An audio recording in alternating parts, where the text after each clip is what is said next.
You could bludgeon Look, someone with show the hidden Mickey. You could bludgeon someone with Hidden this. Hidden Mickey. This is a weapon. Well, it's like also, what's that thing it's called? like a single knuckle. What's that thing? With the A mace? No, the things that cops, the sap. It's a sap. It's your billy club? It's a billy club. It's your billy club? All right, before we get down to the review, subscribe, please. Thumb up, thumb down, leave a comment, tell us how we're doing. Tell us if you've had this beer. We love your interactions. So join in the fun. Cheers. Now that's over with. What do we got?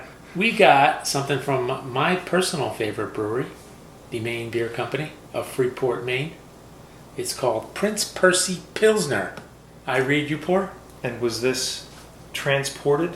It was. I crossed state lines. In your own little hands? I crossed state lines. Your own little hands? I crossed 5 state lines. Let's see, Maine, New Hampshire, Massachusetts, Connecticut, New York, New Jersey.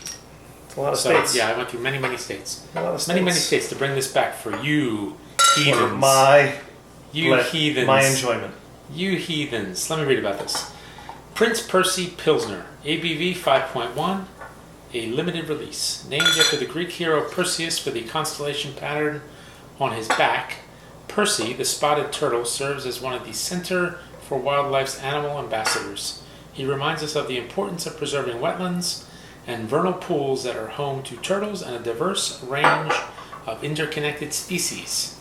Hopped with Grüngeist hops and featuring local Maine malted grains, this lager represents a shift from our classic ale lineup, with a nod to our hop-forward focus.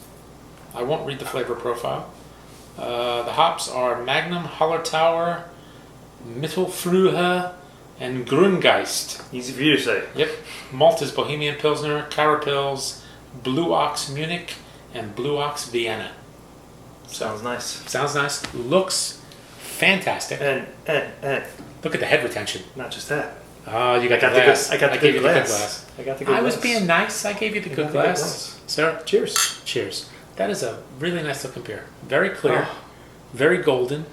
Lots of golden bubbles. Good head retention. It pours so nicely. It's got that really nice, like frothy white head that you get on a really good Pilsner. So it's very fresh. This is decidedly different for Pilsners. This is hoppy, like some of the Pilsners we like, the Premium Pils and the Pivo Pils. Mm-hmm. By the way, the brew date on this was 8/10 of 2020. So we're within the month. It's about a month old. Not even. What's today? The 9th? That's the 9th. Today's the 9th. So it is is 1 day short of a month. Well, that smells fantastic. It does. It's a little bready. Yeah. There's a little citrus. You get a nice slice of bread. You get that little bit of hops. A little bit of I'm getting a little lemon maybe. Mm-hmm. There's a little bit, like I said, a little citrus. It's a little pithy. It's a little bit. There's a good bit of like more citrusy zest, like maybe a little orange. You know, it's nice. Oh, that'll do. That is crisp. That will do. That is very clean. That is a beer that I wish I mowed my own lawn, so I could have some lawnmower beers. Yeah, but see, what you could do better is you could have your jackalopes mow your lawn, and you could just be the foreman.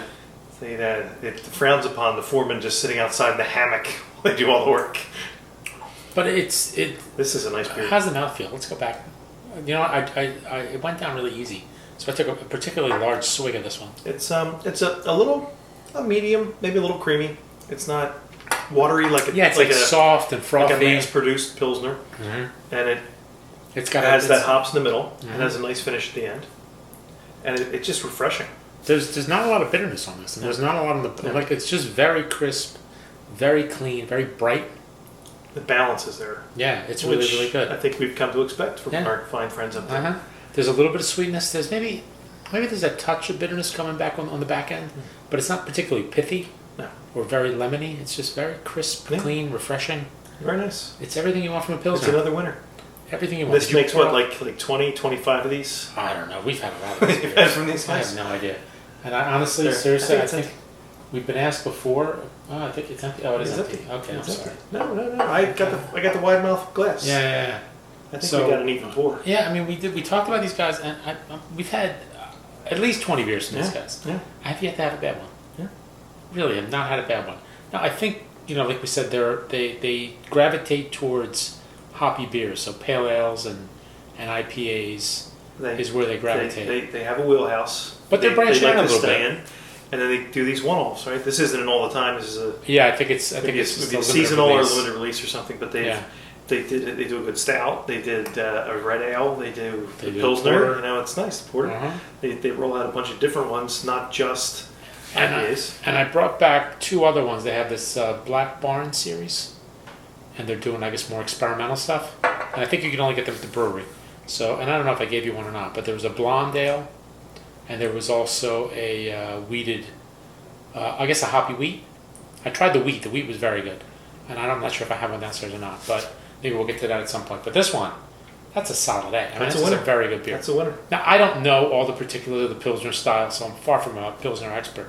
But it's just as it is, it's a damn good beer. I know what I like, and I like that. So do I. So cheers to you, sir. Cheers to the great state of Maine and the great Maine Beer Company. I hope to see you guys again in 2 years. And hopefully this time I'll get to set foot in the brewery. COVID, man. Curtailed the tour, did it? Goddamn COVID. Couldn't taste in the tasting room. But I'll tell you this much. Pick up, lickety split. So you're saying you were affected by the Kung Flu? All right, we'll leave it at that. Cheers, folks. Cheers. Subscribe.